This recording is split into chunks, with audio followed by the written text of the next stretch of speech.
एक गांव में रामू नाम का एक लकड़हारा रहता था। वो हर रोज जंगल से लकड़ियां काट कर लाता और उन्हें शहर में बेचकर अपने परिवार का पेट पालता था।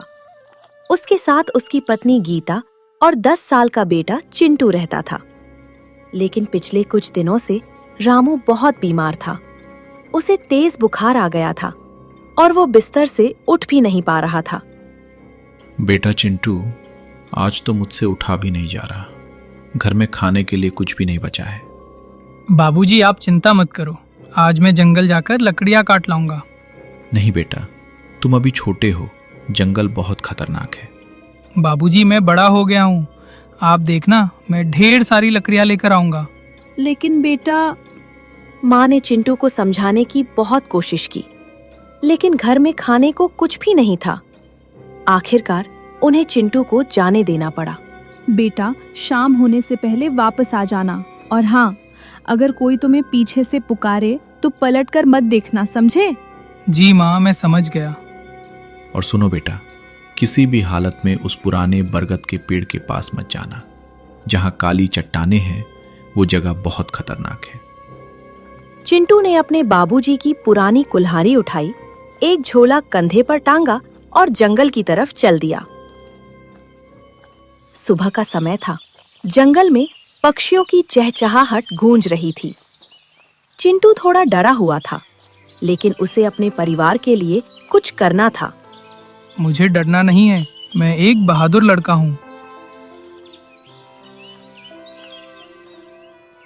वह जंगल के अंदर और अंदर जाता गया।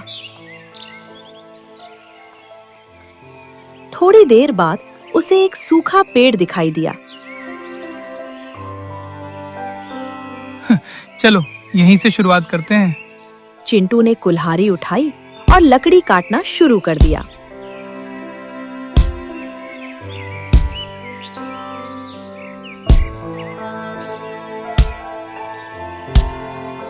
अरे बाप रे, ये तो बहुत मुश्किल है। बाबूजी तो एक ही झटके में काट देते हैं। चिंटू छोटा और कमजोर था। उसकी कुल्हाड़ी की मार बहुत हल्की थी। वह थोड़ी ही देर में थक जाता, फिर भी हिम्मत जुटाकर दोबारा लकड़ी काटने लगता। 1 घंटे की मेहनत में सिर्फ 3 से 4 लकड़ियां ही कट पाईं।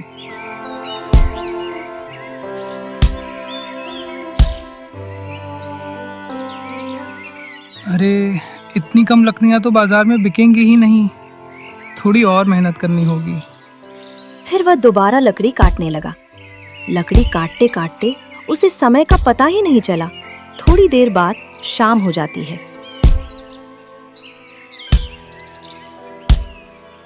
अरे, लकड़ी काटते काटते शाम कब हो गई पता ही नहीं चला। अब मुझे जल्दी घर जाना होगा, वरना रात हो जाएगी।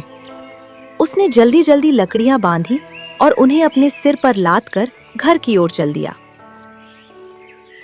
लेकिन घर जाते जाते जंगल में ही रात हो जाती है। काश मैं थोड़ा जल्दी निकल गया होता।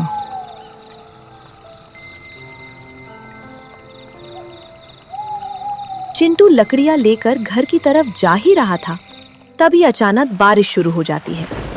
अरे, ये अचानक बारिश कैसे शुरू हो गई? एक तो पहले से ही देर हो गई है। अब मैं क्या करूं? अगर मैं बारिश में चलता रहा तो भीग जाऊंगा, और मैं बीमार हो गया तो लकड़ियां कौन काटेगा? पहले से ही बाबूजी बीमार है। पहले मैं कहीं रुक जाता हूँ, जब बारिश बंद हो जाएगी तब घर चला जाऊंगा। यह सोचकर चिंटू एक पेड़ के नीचे बारिश थमने का इंतजार करने लगता है।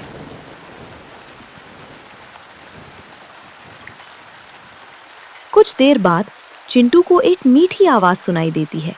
चिंटू, बेटा चिंटू, पलट कर तो देखो। कौन है? बेटा, मैं तुम्हारी दादी हूँ। नहीं, मेरी दादी तो स्वर्ग में है, मैं नहीं पलटूंगा। नहीं बेटा, मैं तुम्हारी दादी ही हूँ। मैं तुमसे मिलने आई हूँ, पीछे तो देखो।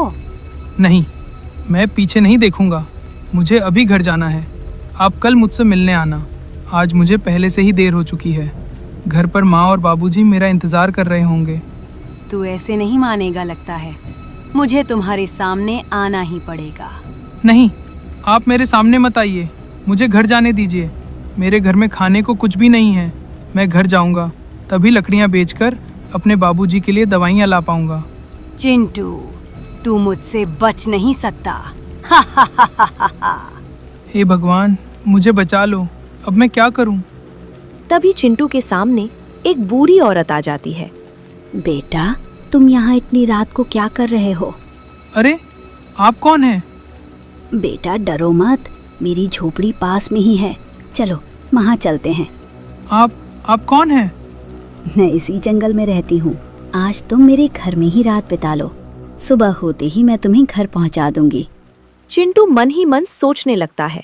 ये तो सामने से आई है, शायद ये दादी अच्छी हैं। क्या सोच रहे हो बेटा? ये जंगल बहुत ही खतरनाक है, पता नहीं कब कौन सा जंगली जानवर आ जाए। ठीक है दादी, मैं आपके साथ चलने के लिए तैयार हूँ। चिंटू बूढ़ी दादी के साथ चल देता है।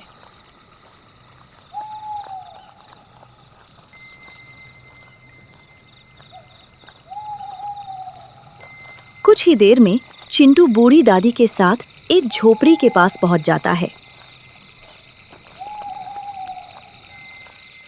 बेटा, तुम्हें भूख लगी होगी, मैं तुम्हारे लिए गर्म दूध लेकर आती हूँ, तब तक तुम यहीं ठहरो। चिंटू डरा हुआ इधर उधर देखने लगता है। ये जगह कुछ अजीब सी लग रही है। तभी झोपड़ी के एक कोने में उसे हड्डियां और एक इंसानी खोपड़ी पड़ी हुई दिखाई देती है। अरे ये क्या? यहाँ तो हड्डियाँ और खोपड़ी पड़ी हैं। नहीं, ये कोई साधारण बूढ़ी औरत नहीं है। अब मैं क्या करूं? अगर यहीं रुका तो मारा जाऊंगा। नहीं, अब यहाँ से निकलना ही होगा। चिंटू तुरंत वहां से जाने लगता है। चिंटू बेटा, दूध पिए बिना कहाँ जा रहे हो? नहीं दादी, मुझे घर जाना है। इतना कहकर चिंटू वहां से भाग निकलता है। बेटा सुनो तो, इतनी रात को बाहर मत जाओ। लेकिन चिंटू बूढ़ी दादी की एक भी नहीं सुनता। वह तेज तेज चलता चला जाता है।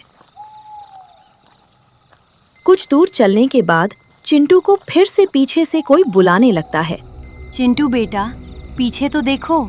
चिंटू के कदम एक पल के लिए रुक जाते हैं। नहीं, मुझे पीछे नहीं देखना है। चिंटू बेटा, रुक जाओ। नहीं, मना किया था, पीछे नहीं देखना है। अचानक चिंटू भागने लगता है। भाग क्यों रहा है? रुक जा, मैं तुझे जिंदा नहीं छोड़ूंगी। हा हा हा हा हा। हे भगवान, मुझे बचा लो। चिंटू और तेज भागने लगता है। भागते भागते वह एक झाड़ी में छिप जाता है। चुड़ैल उसे वहीं ढूंढने लगती है। मुझे पता है तू यहीं कहीं है, तू मुझसे बच नहीं पाएगा। हे भगवान, अब मैं क्या करूं? ये चुड़ैल आज मुझे जिंदा नहीं छोड़ेगी। चिंटू बचने का उपाय सोचने लगता है। तभी उसे एक तरकीब सूझती है। वह एक पत्थर उठाता है और दूर दूसरी झाड़ी में फेंक देता है। अच्छा, तो तू वहाँ छिपा है, अब कहाँ जाएगा बचकर? चुड़ैल मुझे उधर ढूंढ रही है, तब तक मैं इधर से भाग जाता हूँ। चिंटू फिर से भागने लगता है, लेकिन तभी चुड़ैल उसे देख लेती है। रुक जा बच्चे, तूने मुझे फिर से बेवकूफ बनाया। आज मैं तुझे कच्चा ही चबा जाऊंगी। चुड़ैल चिंटू को पकड़ने के लिए उसके पीछे पीछे दौड़ती है। हे भगवान, ये चुड़ैल फिर से मेरे पीछे पड़ गई। भाग कहाँ रहा है? हा हा हा हा हा। तू मेरा शिकार है। चुड़ैल चिंटू को पकड़ने के लिए उसके पीछे पीछे दौड़ती है। इधर घर पर चिंटू की माँ और बाबूजी बेचैनी से चिंटू का इंतजार कर रहे थे। सुनिए जी, चिंटू अभी तक नहीं आया, इतनी देर हो गई है। हाँ गीता, मुझे भी बहुत चिंता हो रही है। इतनी देर तो नहीं होनी चाहिए थी। कहीं जंगल में उसे कुछ हो तो नहीं गया? मेरा दिल बहुत घबरा रहा है। गीता, मैं उठ भी नहीं पा रहा हूँ। ये बुखार मुझे बिस्तर से हिलने नहीं दे रहा।